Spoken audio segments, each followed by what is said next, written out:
Assalamualaikum warahmatullahi wabarakatuh. Halo semuanya, kembali lagi di channel Malam Misteri. Untuk cerita kali ini, ada sebuah kisah yang sangat menarik sekali. Sebuah cerita dengan judul Misteri Mertua Mantan Dukun Santet.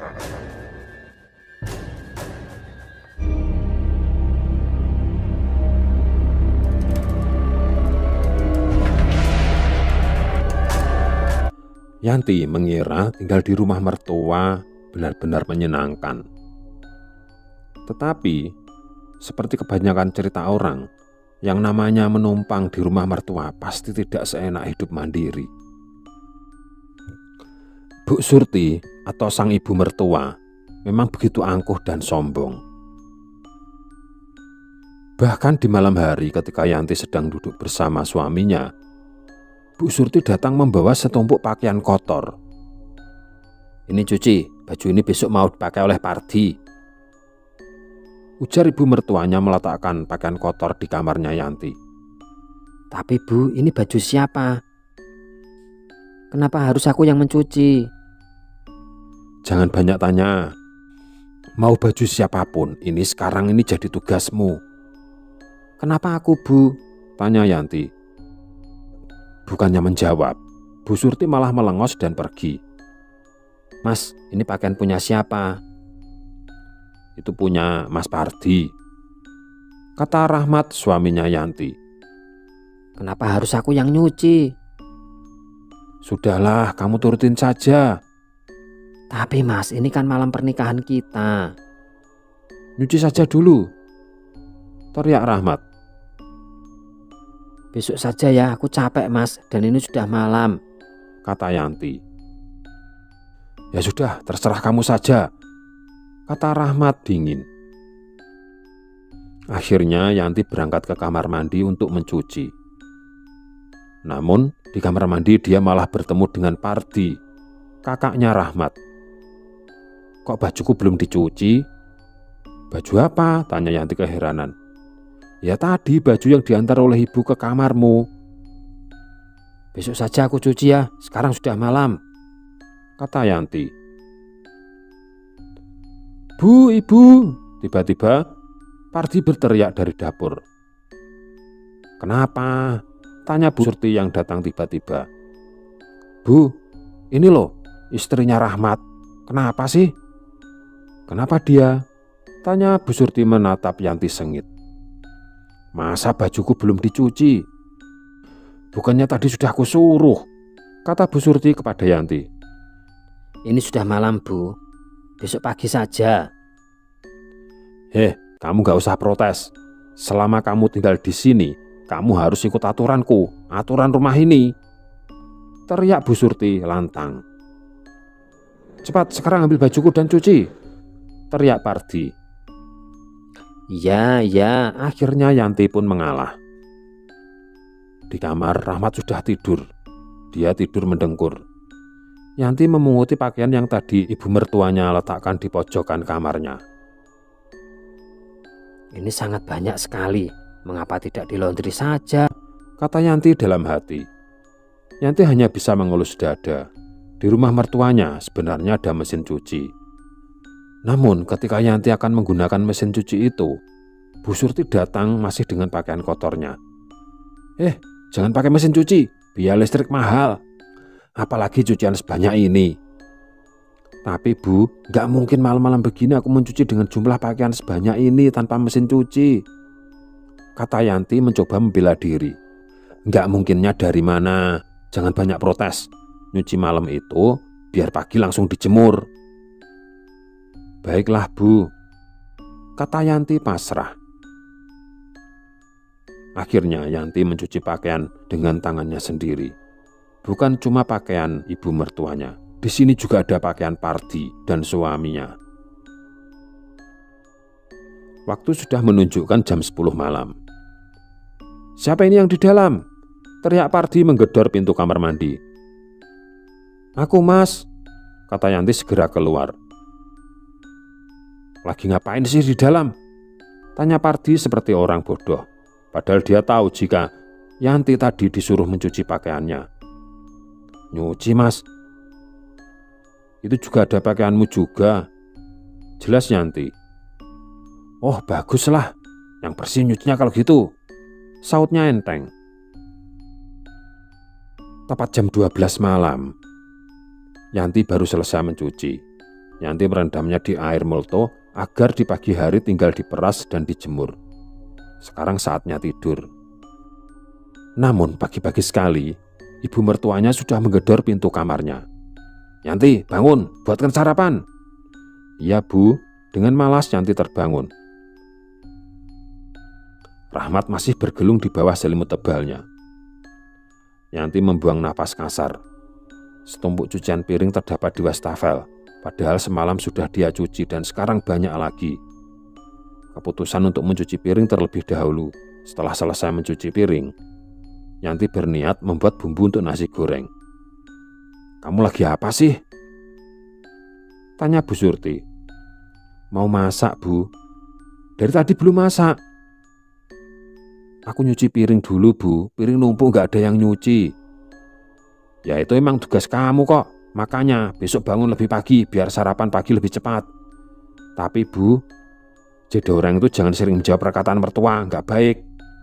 Yanti pun mengangguk. Sudah cepat masaknya, nanti Pardi lapar. Loh, memangnya sarapan ini untuk Mas Pardi? Iyalah, buat dia. Astagfirullah Bu, kalau tahu buat Mas Pardi mendingan aku tidur saja tadi. Cucian saja belum sempat aku jemur. Yanti, dengar ya, selama kamu tinggal di sini, kamu harus ikut aturan di sini dan semua aturan ibu yang buat. Bu, sarapan belum ada, teriak Pardi dari meja makan. Belum nak, nanti ya sebentar lagi, jawab Bu Surti. Sudah cepat, kerjakan saja yang diperintahkan. Akhirnya dengan terpaksa, Yanti melanjutkan untuk memasak nasi goreng. Rahmat masuk ke kamar mandi tanpa menyapa istrinya. Aneh sekali, sikap manisnya benar-benar hilang, pikir Yanti. Yanti menyajikan nasi goreng dan duduk di meja makan. Kamu mau apa? Tanya ibu mertuanya ketus. Mau duduk Bu, sarapan bareng kalian. Kamu nanti saja sarapannya, sekarang kita dulu. Iya, gimana sih kamu?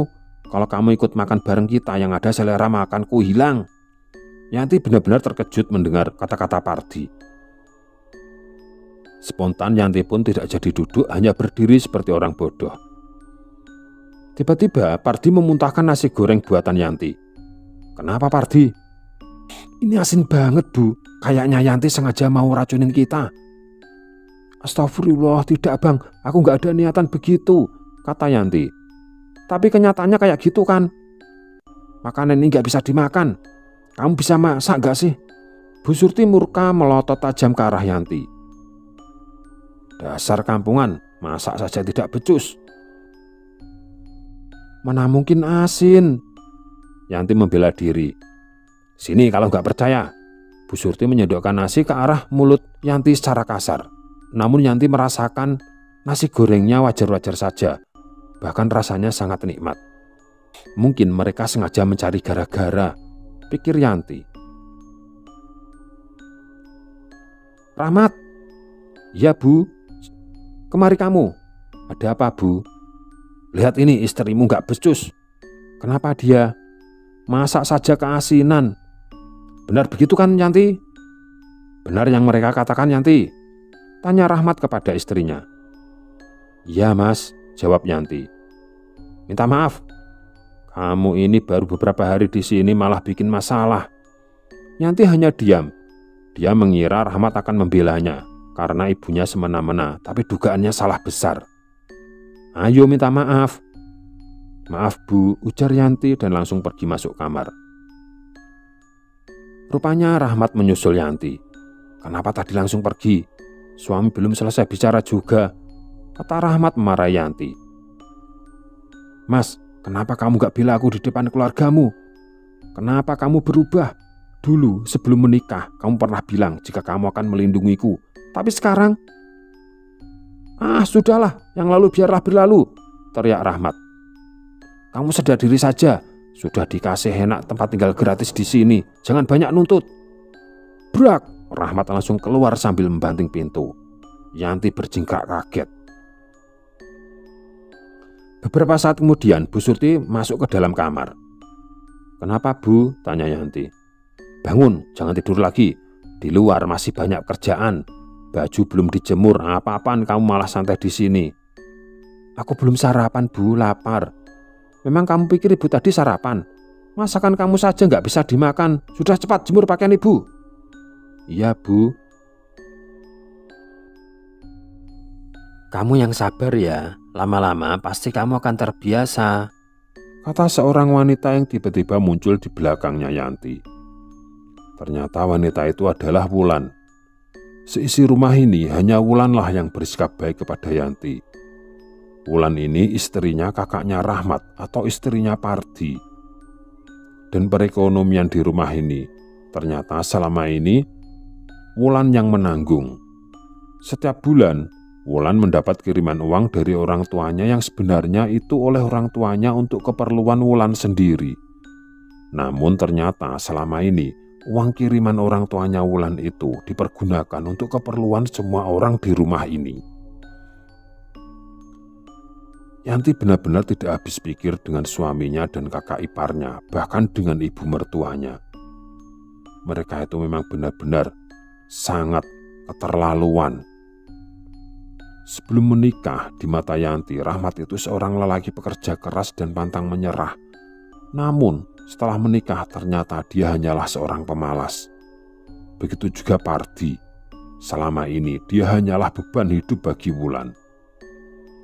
Hari berganti hari, minggu berganti minggu, bahkan bulan pun berganti bulan.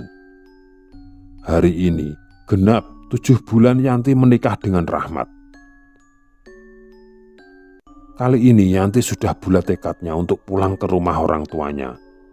Dia sudah tidak tahan lagi dengan perlakuan orang-orang di rumah suaminya. Sampai di rumah orang tuanya, Yanti langsung menghempaskan tubuhnya di sofa ruang tamu. Beberapa saat kemudian, terlihat ibunya menghampiri Yanti dan berusaha menghiburnya. Sementara itu ayahnya Yanti yang bernama Pak Jarot sedang menghisap rokok di teras rumah sambil menguping apa yang dibicarakan anak dan istrinya. Yanti menceritakan semua yang dia alami di rumah mertuanya, mulai dari ucapan dan perlakuan orang-orang di situ, sampai Yanti harus melakukan pekerjaan rumah tanpa henti dan selalu mendapat hinaan dan cacian.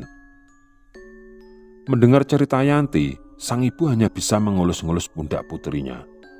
Sementara itu, Pak Jarot yang sejak tadi menguping di teras langsung masuk ke ruang tamu dan berkata kepada Yanti, "Mereka memang benar-benar keterlaluan, Yanti. Sebaiknya, secepatnya kamu harus menggugat cerai pada Rahmat," kata Pak Jarot dengan geram. Sejenak Yanti seperti agak kebingungan. Dia memang sudah tidak tahan lagi hidup bersama Rahmat dan keluarganya. Namun dalam hatinya dia masih mencintai laki-laki itu. Jika engkau tidak mau menggugat cerai si Rahmat, itu berarti engkau adalah perempuan paling goblok sedunia, kata Pak Jarot masih dengan nada amarah. Tapi Pak, kata Yanti mencoba membantah kata ayahnya. Sang ayah langsung memotong perkataan Yanti. Sudahlah, kamu tidak perlu membela mereka. Yang jelas, satu persatu mereka semua akan ayah santet, ancam Pak Jarot yang sepertinya tidak main-main. Mendengar hal itu, Yanti langsung berkata, "Jangan Pak, jangan lakukan itu. Yanti mohon jangan lakukan itu Pak." "Baiklah Pak, Yanti akan nurut. Yanti akan menggugat cerai Mas Rahmat. Tapi Bapak harus berjanji, Bapak jangan menyantet mereka. Bapak kan sudah menyatakan diri sudah bertobat, tidak akan melakukan praktek sesat seperti itu lagi," kata Yanti kepada ayahnya yang ternyata dulu Pak Jarot ini adalah seorang dukun santet dan sekarang sudah bertobat. Mendengar kata-kata anaknya itu, Pak Jarot langsung menghisap rokoknya dalam-dalam. Kemudian lelaki itu berkata, "Baiklah, ayah tidak akan melakukan perbuatan saat itu. Yang penting kamu sudah berjanji akan menggugat cerai si Rahmat sialan itu." "Iya Pak, Yanti janji dalam waktu dekat Yanti akan menggugat cerai Mas Rahmat," kata Yanti kepada Pak Jarot ayahnya.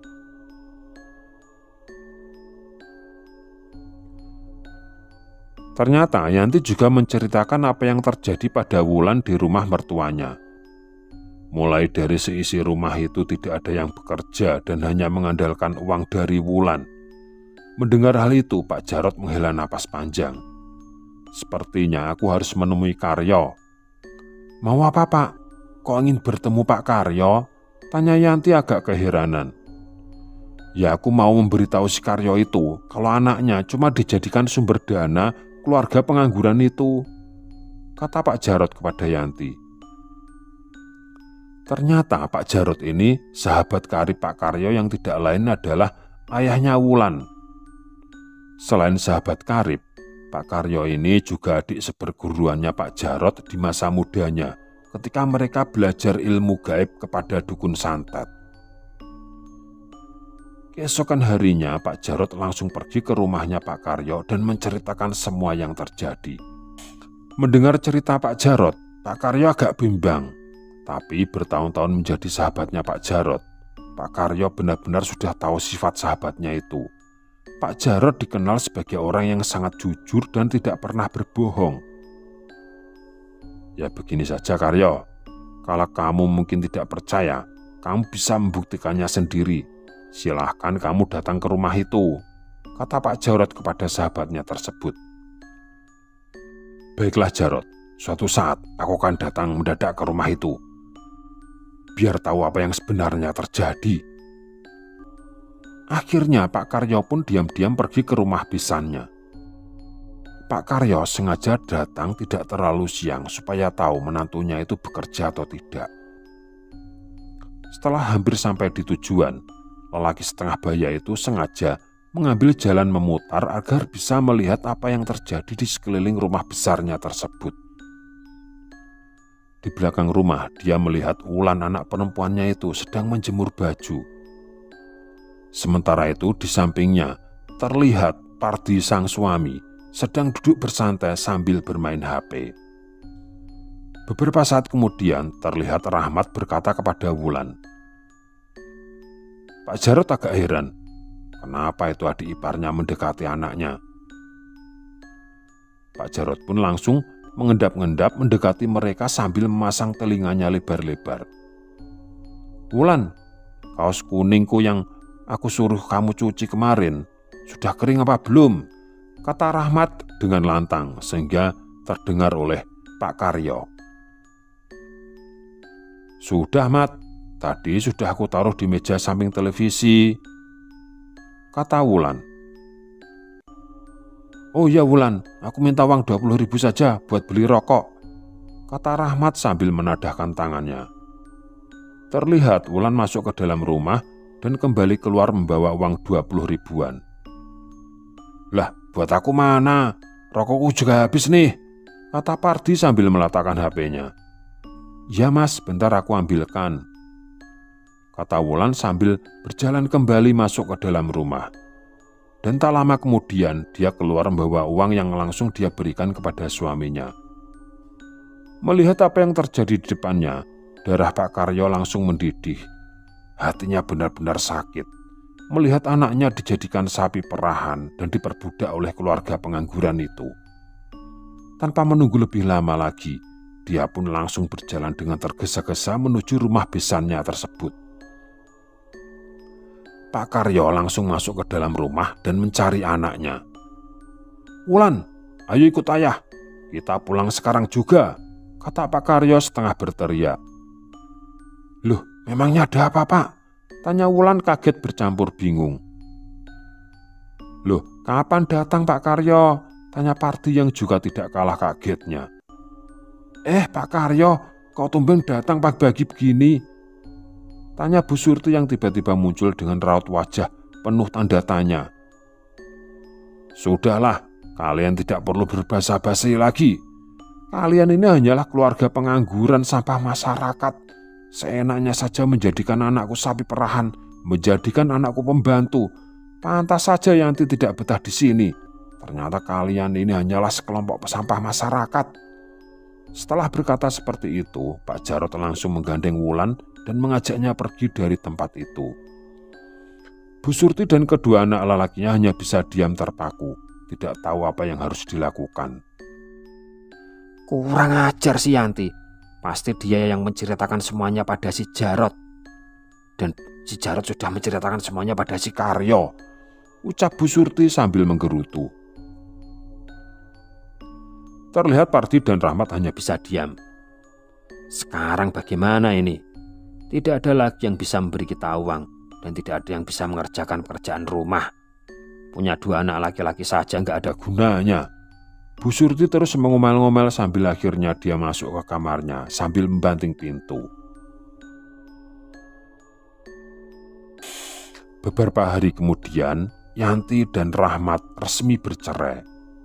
Begitupun Wulan, dia dan Pardi juga resmi bercerai. Sejak saat itu, kehidupan keluarga Bu Surti dan kedua anak laki-lakinya semakin suram. Mereka ini inginnya hidup enak, tapi tanpa mau bersusah payah. Karena dirasa semakin hari perekonomian mereka semakin parah, akhirnya Rahmat pun menempuh jalan pintas.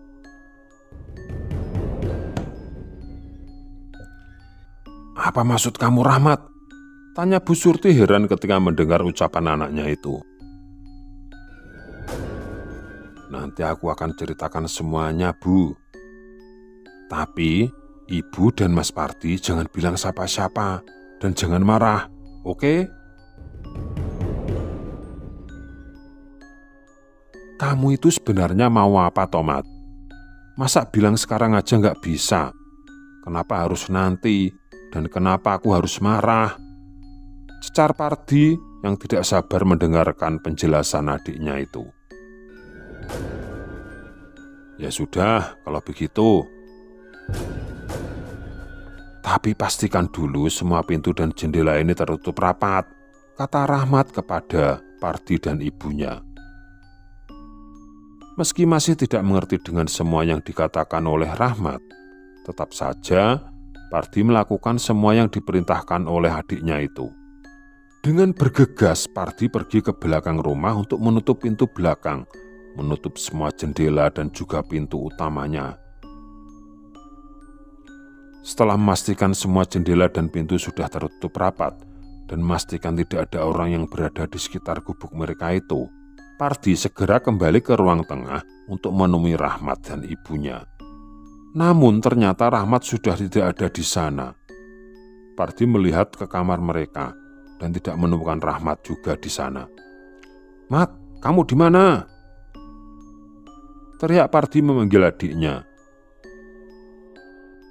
Tiba-tiba Pardi melihat Rahmat sedang sibuk membersihkan kamar dengan cekatan dan ia tak hentinya tersenyum dengan cerah. Pardi semakin penasaran dan curiga pada adiknya itu. "Mat, kamu kenapa malah membersihkan gudang ini?" tanya Pardi sambil menghampiri adiknya itu. "Nanti aku jelaskan, Bang.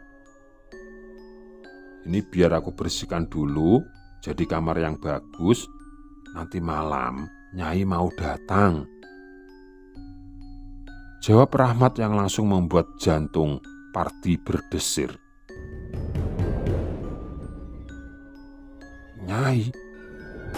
Siapa dia, Mat?" kata Pardi sambil duduk di kasur yang indah itu. "Hei, jangan duduk di sana. Kalau Nyai tahu kasurnya ditempati orang lain, dia bisa ngamuk dan tidak memberi uang kita lagi." "Nyai, Nyai, Nyai, dari tadi nama Nyai terus. Sebenarnya siapa sih dia?" teriak Pardi karena sudah tidak dapat menahan emosinya. "Shh, jangan bicara sembarangan kamu. Nyai itu adalah Ratu Siluman Ular," ungkap Rahmat setengah berbisik kepada Pardi.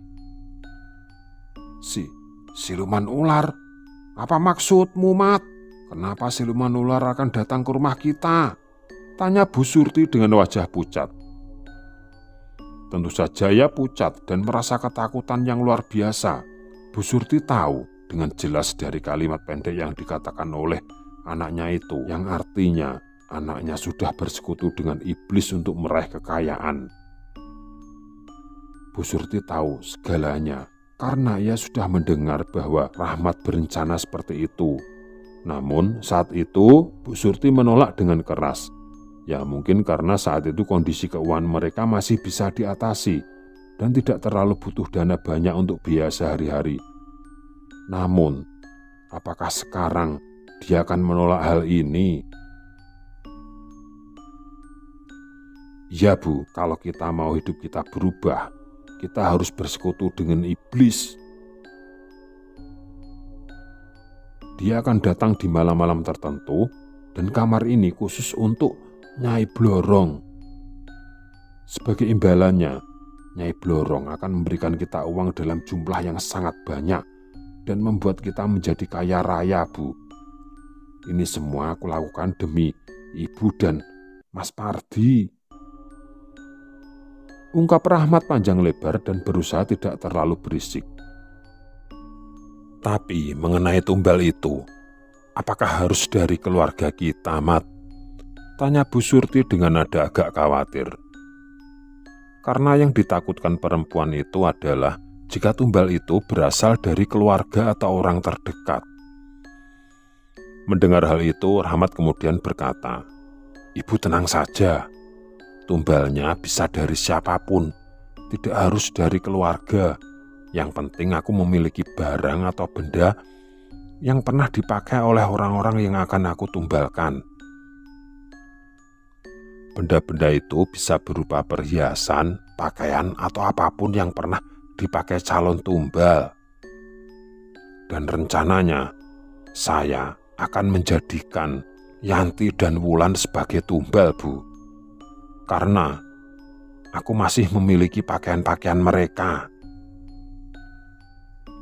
Setelah mendengar penjelasan Rahmat, akhirnya Bu Surti dan Pardi menyetujui rencana Rahmat untuk menempuh pesugihan Nyai Blorong.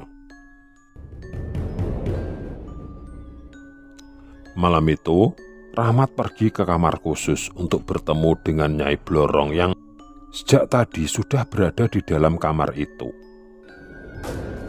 Tentu saja hari sudah malam. Dan saat ini, saatnya bagi Rahmat menunaikan kewajibannya sebagai suami Nyai Blorong untuk pertama kalinya. "Maafkan aku, Nyai. Aku harus mengurus ibu dan kakakku terlebih dahulu. Dan akhirnya terlambat menemui dirimu," ucap Rahmat dan memberikan salam hormatnya kepada sang siluman ular yang cantik jelita. "Makanya jangan bodoh.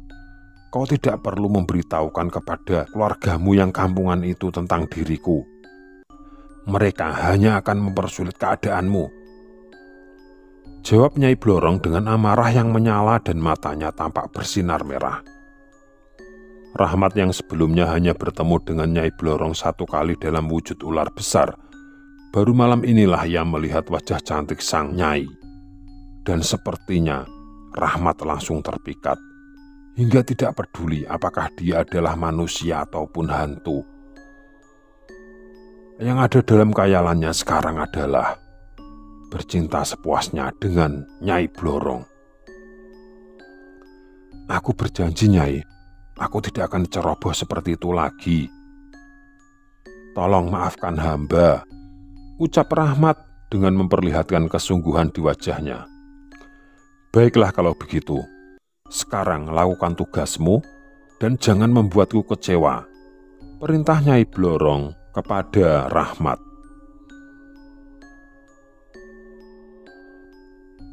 Sejak menempuh pesugihan Nyai Blorong, keluarga Rahmat langsung menjadi orang kaya di kampung mereka itu. Bahkan tidak ada yang pernah tahu dari mana mereka mendapatkan uang dan kekayaan. Setiap ada yang bertanya kepada Bu Surti, maka wanita itu akan menjawab kalau Rahmat bekerja di kota dan mengambil proyek besar. Sekali gajian bisa puluhan juta.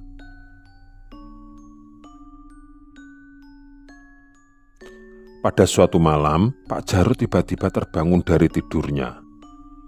Sebagai seorang yang pernah belajar ilmu gaib, tentu saja Pak Jarot memiliki firasat yang sangat kuat. Ternyata lelaki itu baru saja bermimpi sesuatu yang sangat menyeramkan. Dalam mimpinya, Pak Jarot melihat Yanti dan Wulan dililit ular yang sangat besar. Ada apa ini? Apa yang sebenarnya terjadi? Mimpi tadi benar-benar seperti nyata, kata Pak Jarot dalam hati. Beberapa saat kemudian terdengar HP-nya berdering. Ternyata yang menelepon adalah Pak Karyo. Ada apa Karyo, malam-malam begini menelponku? Tanya Pak Jarot kepada sahabatnya tersebut. Begini Kang, aku baru saja bermimpi.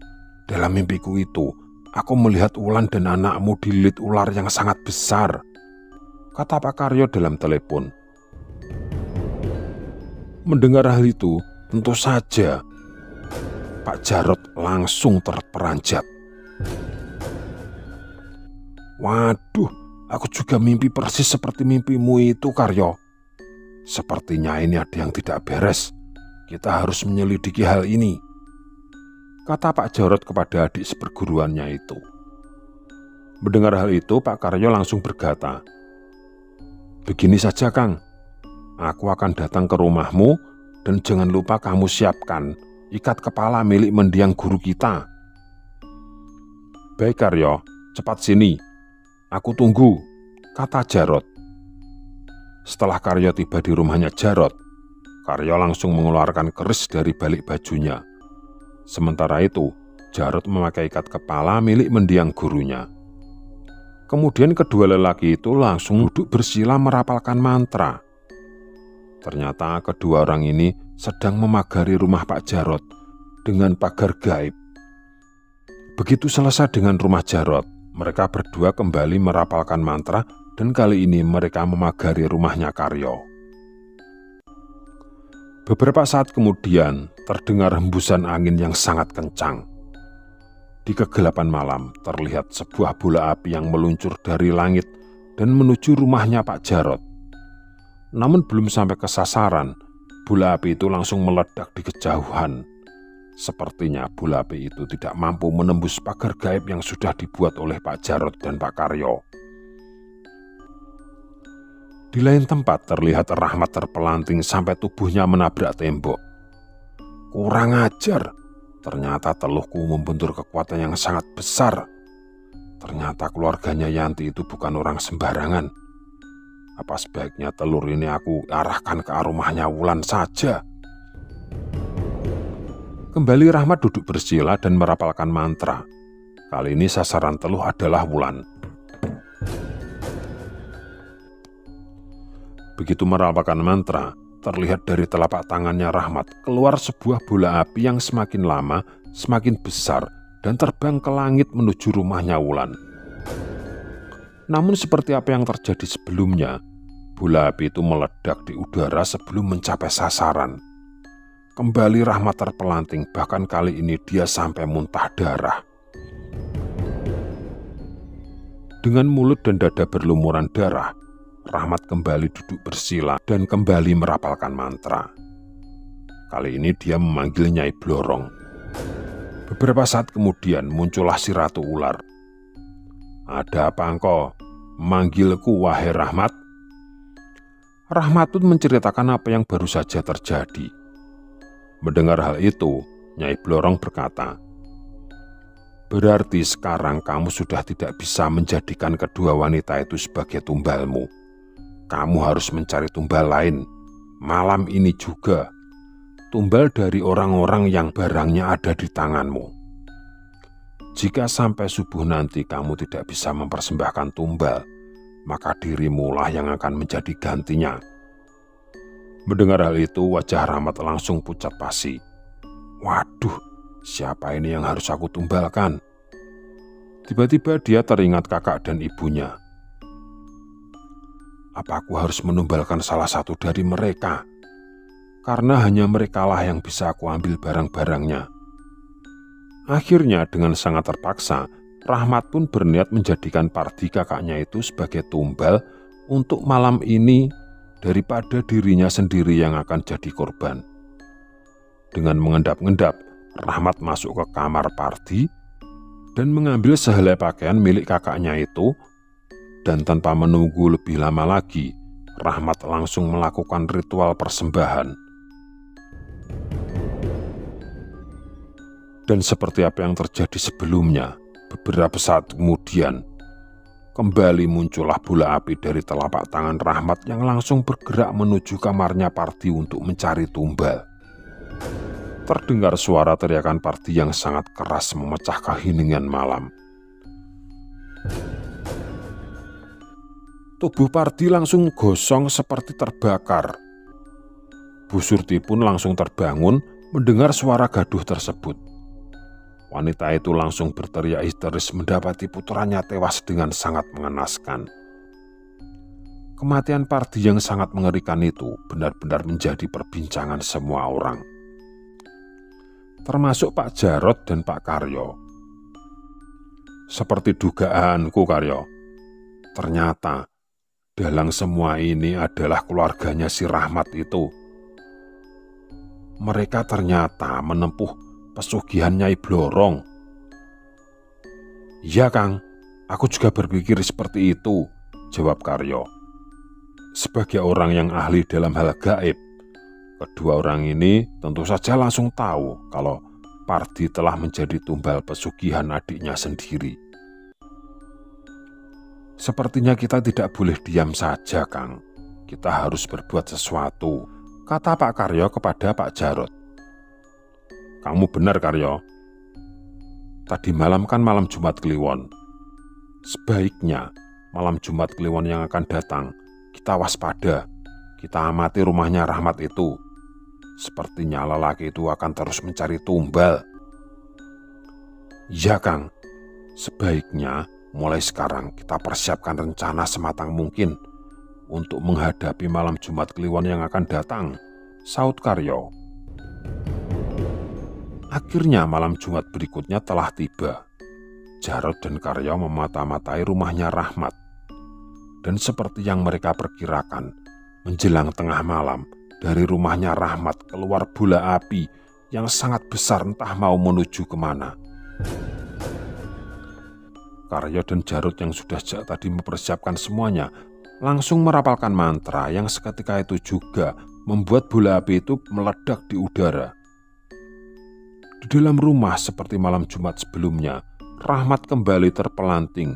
Namun lelaki itu langsung bangun dan mengambil sehelai baju entah milik siapa. Ternyata Rahmat sudah mempersiapkan beberapa baju milik para tumbalnya yang sudah dia intai 1 bulan ini. Namun berkali-kali bola api teluhnya selalu digagalkan oleh Jarot dan Karyo. Mantra dari Jarot dan Karyo benar-benar meluluh lantahkan bola-bola api di udara. Kali ini Rahmat benar-benar kebingungan. Semua baju yang dia persiapkan dari para tumbalnya sudah habis.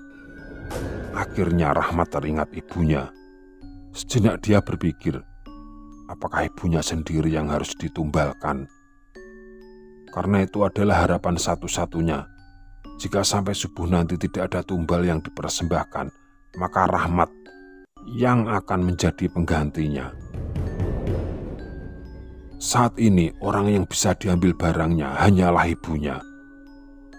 Apalagi jika dia menyandat ibunya, tentu saja bola api tidak perlu keluar rumah. Jadi tidak ada yang bisa menghancurkannya. Malam itu juga seorang lelaki yang bernama Rahmat benar-benar menjadi anak durhaka. Diam-diam Rahmat memasuki kamar Bu Surti dan mengambil sehelai pakaian milik perempuan malang itu. Mendengar seseorang masuk ke kamarnya, Bu Surti tiba-tiba terbangun. "Rahmat, mau apa kau?" tanya Bu Surti kepada anak lelakinya itu. "Maafkan aku, Mbok. Aku tidak punya pilihan lain," kata Rahmat langsung bergegas pergi. sambil membawa pakaian ibunya. Bu Surti langsung bangun mengejar Rahmat. "Hei Rahmat, apa yang kau lakukan?" teriak perempuan itu. Rahmat tidak memperdulikan teriakan ibunya. Dia terus membawa baju itu ke tempat persembahan dan langsung merapalkan mantra. Bu Surti langsung merebut pakaian yang dipegang oleh anaknya tersebut. Namun Rahmat langsung menendang perut Bu Surti sampai perempuan itu terjungkal, kepalanya membentur lantai. Bu Surti merasakan kepalanya sangat pusing. Dia tidak bisa berbuat apa-apa ketika melihat anaknya merapalkan mantra. Samar-samar dia melihat dari kedua tangan anaknya itu mengeluarkan bola api yang lambat laun menuju dirinya. "Kurang ajar kau Rahmat, kamu benar-benar anak durhaka," teriak perempuan itu. Bola api itu langsung menghantam Bu Surti yang membuat perempuan itu terbakar dan menjerit sekeras-kerasnya. Dalam kondisi terbakar, Bu Surti masih menyempatkan dirinya menubruk Rahmat dan memeluknya erat-erat. Rahmat benar-benar tidak menyangka jika hal itu akan terjadi. Pelukan ibunya itu benar-benar sangat erat dan tidak bisa dilepaskan. Akhirnya Rahmat dan ibunya terbakar habis, dibakar oleh api teluh yang mereka ciptakan sendiri. Sekian untuk kisah kali ini. Bagaimana menurut kalian tentang kisah ini? Tulis komentar kalian di kolom komentar, dan semoga apa yang sudah saya sampaikan dalam kisah ini dapat dijadikan pembelajaran untuk kita semua. Jangan lupa komen, like, dan subscribe. Sekian dan terima kasih, semoga bermanfaat. Wassalamualaikum warahmatullahi wabarakatuh.